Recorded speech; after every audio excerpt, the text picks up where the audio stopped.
So Bangalore வந்த 2 வருஷத்தில் நான் அதிகமாக ஸ்ட்ரீட்ஸில் பார்த்த ஃபேஸஸ் பார்த்தீங்கன்னா, டாக்டர் புனித் ராஜ்குமாரோட ஃபேஸ் தான்.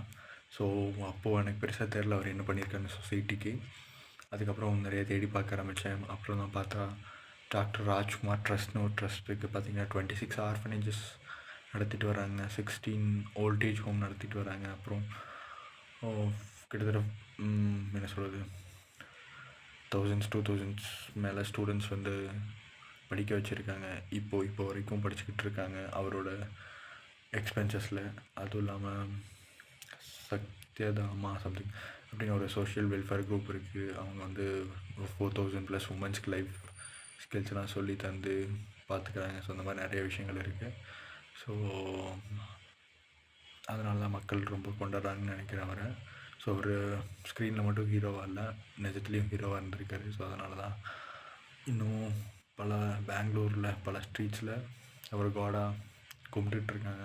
ஸோ இதே மாதிரி நம்ம தமிழ்நாட்டிலையும் விஜயகாந்த்னு ஒருத்தர் இருந்தார். ஸோ 2025 இருக்கோம். இப்போவும் பல க்ரோர்ஸில் சேலரி வாங்குகிற ஆக்டர்ஸும் இருக்காங்க. ஆனால் சில பேர் என்னென்னா கொடுக்க மனசு வேணும்ல. ஸோ 10-15 வருஷத்துக்கு முன்னாடி சேலரிலாம் அப்போ கம்மி தானே ஆக்டர்ஸ்க்கு. ஸோ அப்போவே அவர் அவ்வளோ கொடுத்தாரு. So that shows is hard. Okay.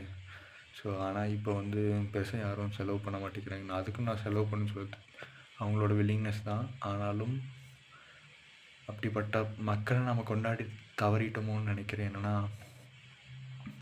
விஜயகாந்த்லாம் அப்போ இருந்திருந்தால் சூப்பராக இருந்திருக்கும். So okay. ஆனால் ஏன் குட் பீப்புளெலாம் சீக்கிரம் இறந்துறாங்கன்னு தெரில. மேபி அவங்க இருந்திருந்தால் இன்னும் நல்லாயிருக்கும்னு நினைக்கிறேன். ஓகே. ஸோ இந்த மாதிரி நிறையா பேர் வரணும் அப்படின்னு தான் நான் ஆசைப்பட்றேன். ஸோ பார்ப்போம் எப்படி போகுதுன்னு.